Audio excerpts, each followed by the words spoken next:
पांडव लोग अज्ञातवास के काल में अनेक स्थानों पर रहे। उसमें से एक स्थान पंडोकर धाम है, जहां पांडवों ने 5 दिन का समय बिताया। हमारे पास पहले भी कई लोगों ने इस पे हमसे तर्क किया था, मैंने इस पे उनको समझाया था। राजा विराट के यहाँ विराट नगर में जब पांडवों ने अस्त्र शस्त्र रखे तो समी के पेड़ के वृक्ष के ऊपर ही रखे थे, लेकिन हर जगह समी का वृक्ष नहीं था। कहीं बरगद का था तो कहीं नीम का था, घना नीम, जिसको छिछला नीम बोलते हैं, छत्ता बना होता है। जो पंडोकर धाम जो नीम का वृक्ष है वो छिछला हुआ नीम का वृक्ष है। आप देखते हैं वो हमेशा युवा ही दिखाई देता है, जो कि वो नीम वृक्ष स्वतः ही आप देखते हैं, नजदीक से स्पर्श करते हैं तो वो पोला है और वृद्ध है। बहुत लंबे समय से ये बिल्कुल खोखले एक कहते हैं ना मूल जड़ जो है उस पर ये टिका हुआ है। यही झांझ के देवता, लोक मान्यता देवता श्री कारसदेव महाराज का भी स्थान है। ये पूरा ही तपोक्षेत्र भूमि है। उसी नीम के सामने हमारा निवास है, जहां हम, हमारे परिवार, हमारे बच्चे और हमारे भाई बहन भी उसमें जन्मे और खेले।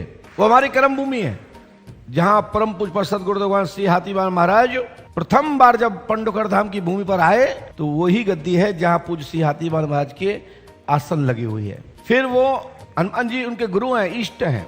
तो हमसे जिन्होंने पूछा तो मैं आपको बता रहा हूं कि राजा विराट के यहां जो भी अस्त्र शस्त्र रखे हुए थे वो समी के वृक्ष पर ही रखे थे। आपका प्रश्न आपका ठीक है और उत्तर भी आपका ठीक है।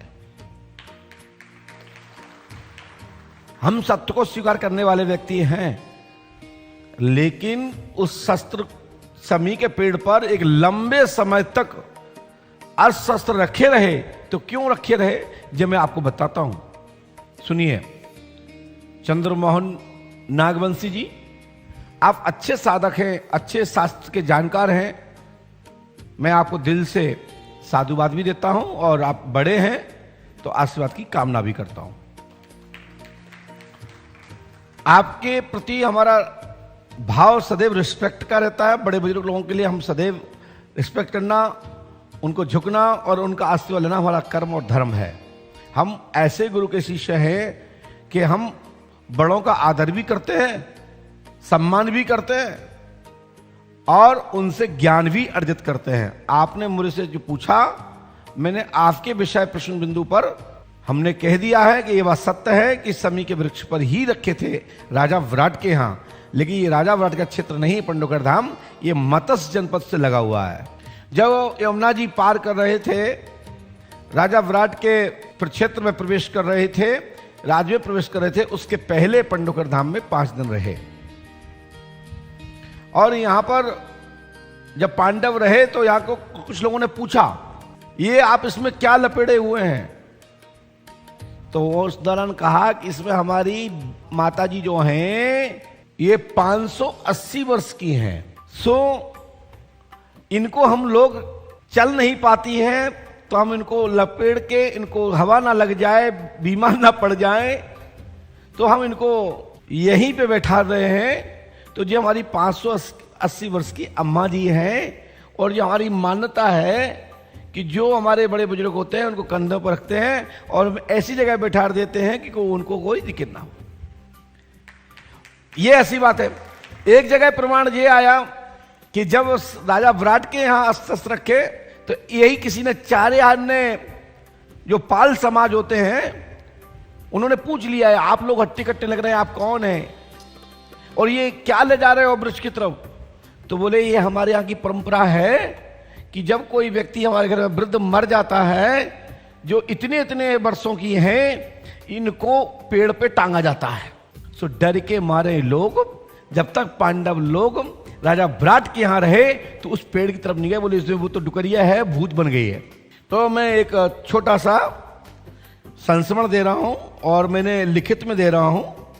जिन्होंने हमसे पूछा ऐसा क्या था, क्यों नहीं छुआ, तो चंद्रमोहन जी जो आपने कहा आदरणीय कि ये ऐसी क्या घटना थी कि वहां जब तक राजा विराट के यहां रहे कोई समी के वृक्ष की तरफ नहीं गया, तो हमें इस पर कोई टिप्पणी नहीं करता। लेकिन जो हमारे साहित्य में आया है, हम वो ही बात आपसे करेंगे, अन्यथा वो कोई बात नहीं करेंगे। यह 180 वर्ष की हमारी माता है, हमारे कुल का यह धर्म है, इसलिए ऐसा किया है। हमारे पूर्वज भी ऐसा ही करते आए हैं।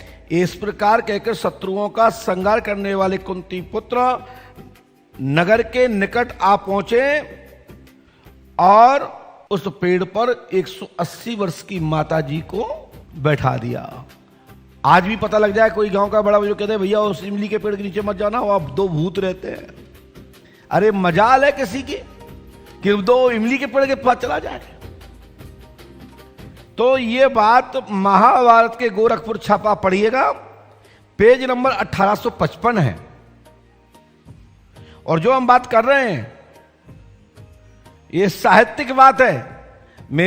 हमने उसके अपने ग्रंथ के फोटो खींच करके मेरे इसमें डाल रखा है।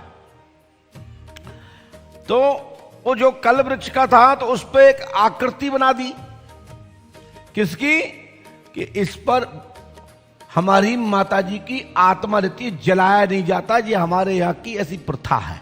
तो पांडवों ने यहां पर अपने 5 नाम चयन किए, उसी जगह की घटना है। वो 5 नाम जिस तरीके से आए हैं इसमें, तो वो तो आप जयो, जयंतो, विजयो, जैतसेनो, जयदुल, और इस प्रकार से ये 5 नाम पांडवों ने अपने रखे। तो ये पंडोखर सरकार धाम पीठ है और पंडोखर पांडवों के विषय पर आपने चर्चा की तो बताना हमारा धर्म बनता है। और राजा विराट के क्षेत्र में जाने से पहले पांडव लोग यहां रुके तो उस पर बोलना भी हमारा धर्म बनता है। और यदि कोई जिज्ञासु व्यक्ति पूछता है तो हम सबसे निवेदन करते, जरूर नहीं कि हम सभी प्रश्नों के जवाब दें। हमारे पास प्रमाणिकों ग्रंथ का होगा, 18 पुराण, उपनिषद, खिल्ल भाग, महाभारत। यदि विराट ग्रंथ है महाभारत, यदि पुराणिक कोई प्रमाण देगा, कोई ग्रंथ के अंतर्गत देगा तो दुनिया मानने को तैयार होगी। जैसा हमने पढ़ा मैंने आपको बता दिया। जिसमें 580 वर्ष की बात आई है वो महाभारत की मुक्तावली नाम की बुक है, जिसमें पंडोखर धाम का जिक्र, राजा विराट का राट का जिक्र, कीचक के वध का स्थल का नाम और प्रहलाद की जन्मभूमि का उल्लेख मिलता है। वो महाभारत की एक मुक्तावली नामक एक बुक है, उसमें ये सब प्रमाण पंडोखर धाम के मिलते हैं। धन्यवाद। तो ये तो बात हुई कि कब कब कहां कैसे झूठ बोलना चाहिए। तो ग्रंथ सिखाते हैं कि जहां धर्म की रक्षा हो सके, अपनी रक्षा हो सके, जान बच रही हो, तो कुछ क्षण के लिए आप झूठ का सहारा ले सकते हैं। 100% झूठ का सहारा नहीं लेना चाहिए, नहीं पाप लगेगा। और वैसे तो बताऊं 1% भी यदि आप सहारा लेते हैं झूठ का तो भी पाप लगता है। बड़े लोग कहते हैं कि किसी की जान बच रही है तो बचाने के लिए, किसी की बड़ी दुर्घटना होने वाली है, व्यापक रूप से घर में कलेश या उसमें सब परिवार नष्ट होने वाला है, तो वहां यदि आवश्यकता पड़े तो वहां सहारा ले सकते हैं। दंड तो 1% भी, 0.1% भी यदि आप झूठ बोल रहे हैं तो उसका भी दंड मिलता है। इसके लिए प्रमाण आया है, महाभारत में ही है। जब गुरु द्रोणाचार्य जी को रास्ते से हटाना था तो अस्तुत्थामा मरो नरो अकुंजरो, इस तरह से घोषणा हुई और उसमें सारा लिया गया और अर्जुन को भगवान स्वयं श्री कृष्ण ने 5 पांडवों को सुरक्षित रखा। उसके बाद भी महाराज धर्मराज का सहारा लेकर के, सत्य का सहारा लेकर के और असत्य को कहलवा करके सत्य पुरुष से, तो भी धर्मराज को भी उसका दंड मिला, प्राचित करना पड़ा। तो प्राचित तो अब जो कुछ करोगे उस पर करना ही पड़ेगा, प्राचित तो करना ही है। लेकिन प्रयास करिए कि हमसे कोई झूठ और कोई गलत ऐसी ना निकले जिससे हमको प्राचित करना पड़े, और गलती हो जाए तो प्राचित करने में पीछे नहीं हटना चाहिए।